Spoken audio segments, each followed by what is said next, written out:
Hey everyone, got to tell you, by the way, all real estate gym kickstarts have basically booked out. Tuesday, we moved the venue, everyone, because the room we could not handle. We are at the Cricketers Club in Brisbane. Wednesday in Melbourne at the South Yarra Lawn Tennis Club. Adelaide at News Corp. Friday, we're at the Canada Bay Club. Again, we moved that venue. Guys and girls, we are talking 1,000 people at the Real Estate Gym Kickstarts.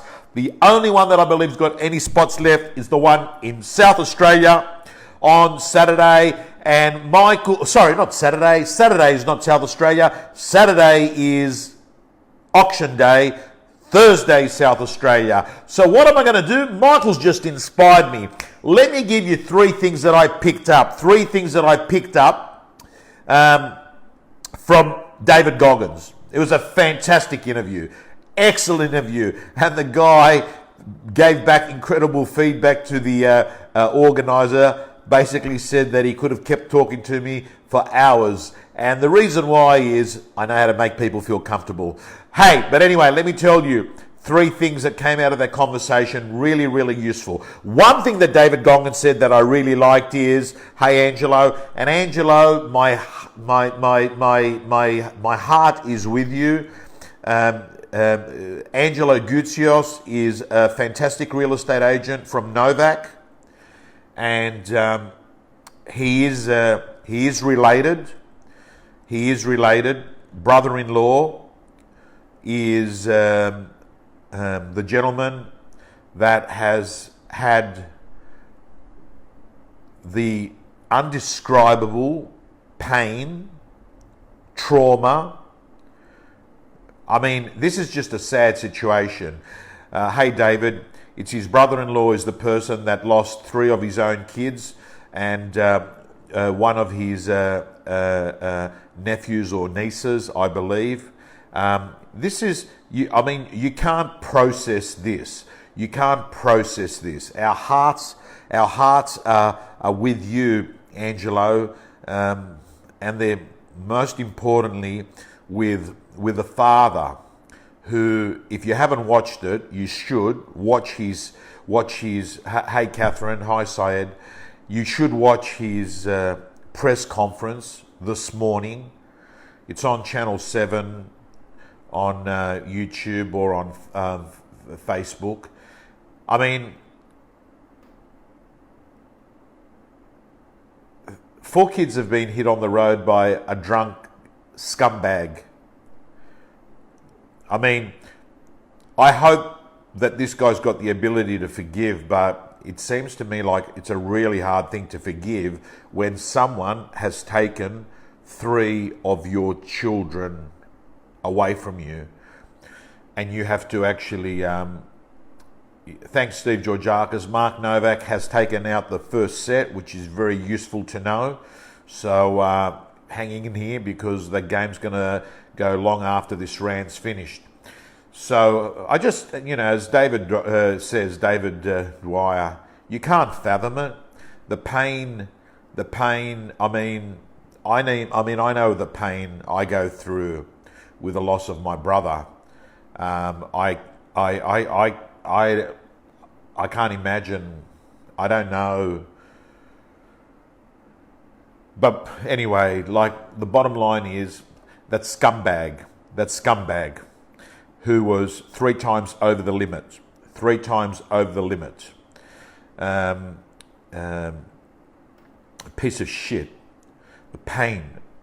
So the dignity of the father who not once had a go at the driver and carried himself way better than I could even think about it. I mean, I reckon, anyway, listen, I'm going to move off that topic. So David Goggins said something very, very interesting, and that is, when you've got pain in your left knee, sometimes the problem is the right hip.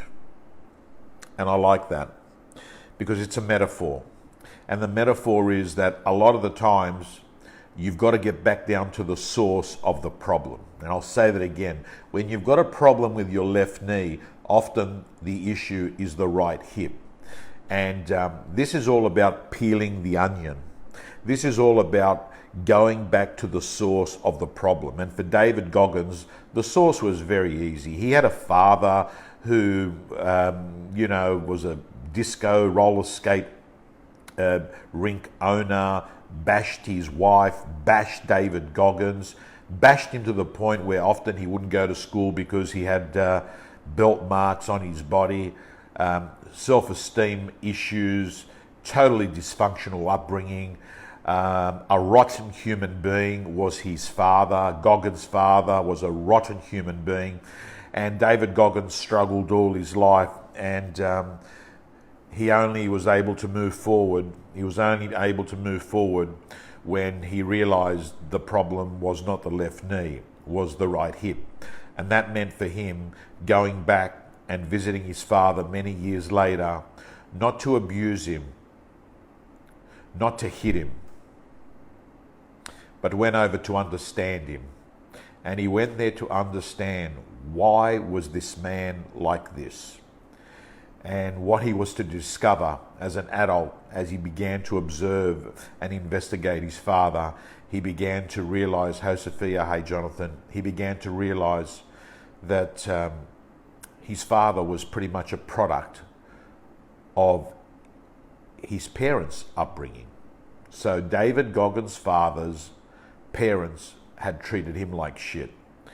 Now, that doesn't basically mean that every person that's got a very bad upbringing means that they then have the entitlement to continue that from one generation to another. And in fact, David Goggins has chosen to actually stop it at this generation. And, he went off and sorted himself out. And, like Jordan Peterson says, sort yourself out.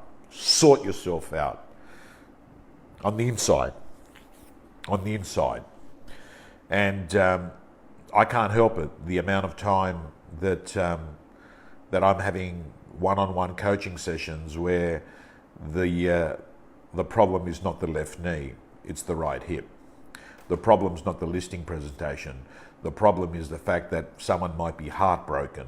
And on the point of heartbroken, some of the good advice I can give, because there's two people I know that are heartbroken at the moment in real estate that have had separations and relationship breakdowns. And one of the things that I picked up from a relationship expert is, if you are heartbroken and if you are going through a difficult time, there is a couple of things that you need to bear in mind. The first thing is, it's useful if you're the person that was dumped to write out on a piece of paper, to write out all the things you actually didn't like about the partner. All the things. It might be the political views, it might be the way that they looked when they woke up some mornings, it might be the fact that they may have been a little bit domineering, they wouldn't let you order exactly what you wanted, maybe they dominated where you had holidays in. Identify the character traits that you didn't like about it, because one of the things that you're going to do is, by focusing and asking yourself what are the things you didn't like about that person, it actually then forces you to realize that, just like milk and bread and cheese, that relationships do have expiry dates. And it doesn't mean if that relationship was 10 years that it was a 10-year failed relationship. It probably served a purpose for most of the 10 years. And what actually happened is that there came a time and a date where that relationship no longer served the people. So one of the most useful things that you can do in a heartbroken situation is to actually write out all the things that you didn't like about that person, because that actually makes it just a little bit more bearable and a little bit more understandable. The second thing you don't do in a heartbroken scenario where you've been dumped is you don't try and stay friends while there's emotion, because trying to stay friends while there's emotion and you haven't actually detoxed out of the relationship yet is no different to a heroin addict that basically says, I'm just going to sort of stay friends with heroin. It doesn't happen. You need a clean break. And yes, once the emotion is gone, you might turn around and say, okay, I can be friends. But in the stages where you're still heartbroken, a clean break is what's needed. The third thing is you need to have things to look forward to. You need to have things to look forward to. Because if you're heartbroken and you're sad and there's nothing else to substitute things to look forward to, be it golf games, be it, trips away with friends, be it, an 8-week transformation challenge at a gym, be it launching a podcast, be it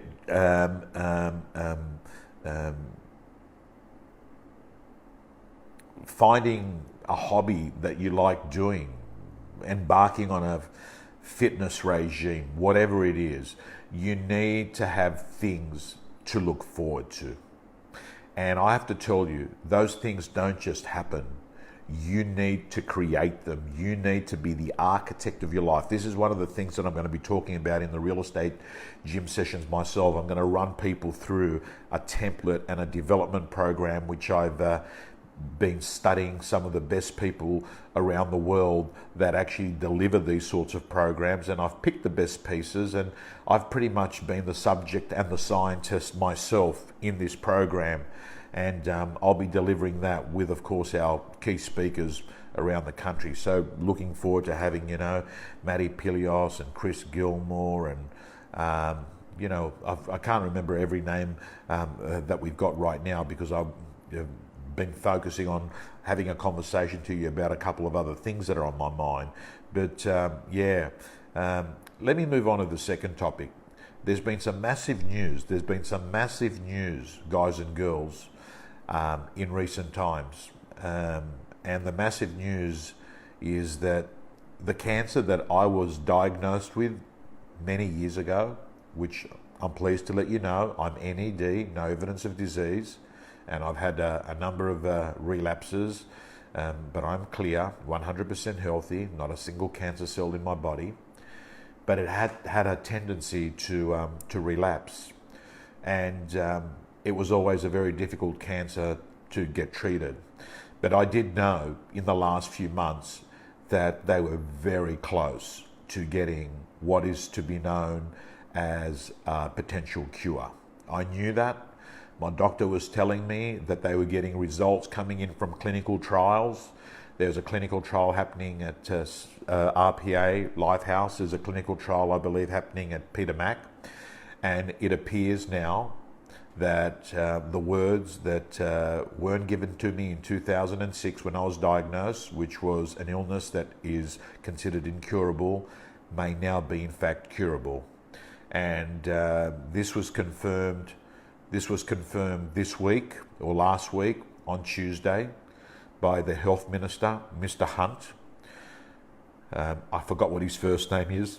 If anyone can actually put it there, I'd love to call him by his first name. What's the health minister? Can someone bring up the health minister's name? But the health minister, Mr. Hunt, announced on Tuesday that CAR T cell therapy, C-A-R-T cell therapy, had been, Greg, thank you so much, Craig Ponny, thank you so much. One of the great guys in real estate, Craig Ponny, long time successful agent in Double Bay and owner of Ray White Double Bay. Greg Hunt, a superb minister, announced the approval of CAR T cell therapy for various forms of lymphoma, and it is extraordinary news. It's the most unbelievable drug. You go in, it's no chemo, none of the vomiting, none of the nausea. You go in and you have your blood taken out. What happens next is it goes back in, they re-engineer your T cells, and then for the rest of your life you've got soldiers these T cells that are munchers that will go off and eat any cancer cell that appears. What's extraordinary about CAR T cell therapy is that these munchers, these soldiers that they put back into your body, are actually there for the rest of your life. This is massive news. This is massive news because we've known for a very long time that Hodgkin's lymphoma was in fact curable, got a cure rate of 95%, but a lot of non-Hodgkin's was not. So this is congratulations, Greg Hunt, who I've got to also say, I'm biased of course, but I've also got to say this guy here has put more medications through PBS that have been life-saving than any other minister.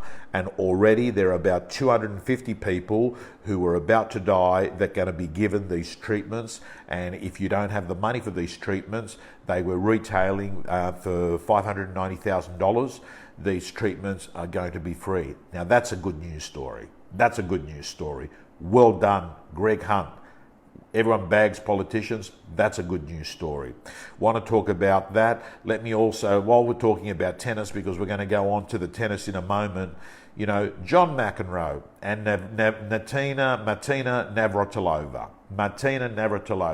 So the other day, apparently, they went onto the court, you know, doing a big ha-hoo about the Margaret Court and I don't know. I think it's Margaret Court's, you know, down the path of the Israel Folau that, you know, uses dialogue and language to suggest that people of homosexuals, it's a sin. So here's my view of it. No one has the right to go off and slag Martina Navratilova and abuse her due to her sexuality. And on the same token, John McEnroe and Martina Navratilova, stick to commentating. It's not your gig to go out there and to actually grandstand yourself. Stick to your business. Do your work. Commentate on the tennis, right? Let people do their thing. And on the same token, I say it vice versa. Other people, you just let people do their business. People should just keep their minds out of their business. And the same thing goes to Israel Folau. He should keep his mouth shut when he goes overseas, because I hope he's realised, you know, it's already cost him one contract. Anyway, what's the point of it? The point of it is this. John McEnroe, mate, to be honest with you, some of the behaviour that he carried on when he was playing tennis, mate, he shouldn't be the role model out there telling people what standard behaviour is. Let's move on to that topic. Couple of other things I want to touch on. I want to touch on, there's a book here. Oops, let me bring this out. You know, in a world, let's be very clear.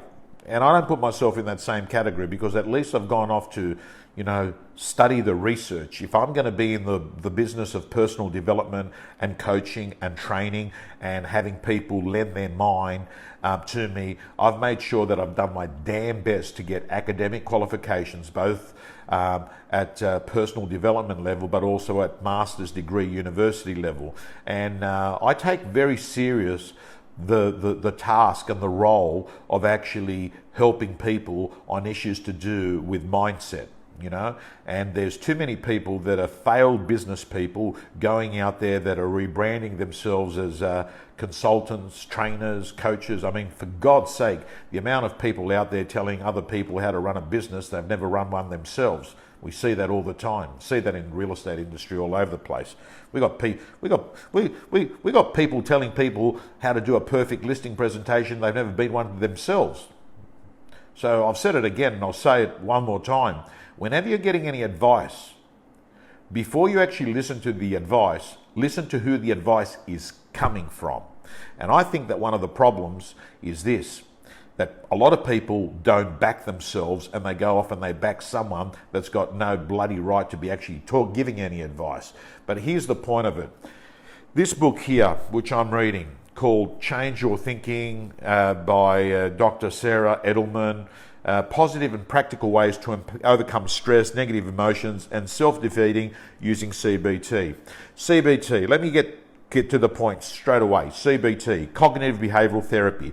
This pretty much underpins all personal development, any motivational training, be it Anthony Robbins, be it, David Goggins, whoever it is, right? Let me tell you straight. The template is very, very clear. The template is very clear. It is all based on the psychology of evidence-based cognitive behavioral therapy. And what cognitive behavioral therapy says is the following, that it's not what happens to you, it's how you perceive what happens to you. And that the way that we process things can actually affect the outcome in our lives. And one of the models I'd like to quickly share with you before we go off and watch a bit of the tennis is that cognitive behavioral therapy says that there's a triangle. If you can just picture this triangle, at the top of the triangle is a thing called thoughts, what you think, right? Thank you, Peter. Peter's saying it's going to go to 5 sets. What you think, right? Then picture down one end of the triangle, on the other edge is feelings. So what you think affects how you feel. So, example, if you're thinking optimistic thoughts and you're thinking to yourself, life's good, I'm in a great country, my kids are healthy, and we know how valuable that is. Because if you're worried about some trivial, insignificant thing right now, just imagine what that guy's doing right now in Oatlands. That man that's lost his 3 kids, right? I don't know how old they were, under 10 years of age, I believe, right? So if you're worried about something insignificant, something so minuscule, if you're pissed off about bullshit, I want you to have perspective, because that's the other thing that we learn in cognitive behavioral therapy. The problem is not the problem. The problem is the way you think about the problem. Anyway, let's move on. So you've got thoughts, feelings. So you're thinking positive, so you're feeling good. And because you're feeling good, it brings us to the third part of the triangle, and that is your behavior. You're thinking good, you're feeling great, and then what happens is you go off and you smash it. Well, here's the great research of cognitive behavioral therapy. It basically says this, that even if you're not thinking positive, even if you're not feeling fantastic, you can actually just change your behavior, and that changes the whole triangle. For instance, you wake up and you're not thinking about going to the gym and you're not feeling great. So what happens is you don't go. Here's what the research says. Forget about what you're thinking, forget about how you're feeling, focus on what you need to do. Do it anyway, and an hour later, guess what? You're feeling happy, and you're thinking happy, and you're glad you did it. So I say to every person that's watching this rant right here, if you can understand this model, if you can understand this model, you can actually be your own life coach. An example could be on prospecting. If you sit there and say, I'm not going to prospect because I'm not feeling good today, my advice to you is follow the cognitive behavioral therapy model and get on the damn phone. Pick up the phone. As Mel Robbins says, the 5-second rule, 5, 4, 3, 2, 1. Pick up the phone. And what happens is you do one call, and then do a second call, and then you do a third call. And I've got to tell you, at the end of the 45 minutes or an hour, depending on how long your call sessions are, you're going to feel better anyway. So this is a really good model for you to be following in 2020. Your model for 2020 is this. 80% of winning is beginning. Just start. The first move's important. It's like a domino. First domino goes down, the rest of it you feel fantastic. That's what I want you to do, because otherwise you're going to be a slave to your mind. Your mind's bloody the most powerful thing. It's also the thing that can be the destroyer in your life. I hope you get that from me tonight, guys and girls. I hope you understand what I'm trying to get at, and that is this. You don't need anyone. You need yourself. You need to master your own mind. And if you can't master your own mind, you just do it anyway. Fantastic book, Susan Jeffers. Feel the fear and do it anyway.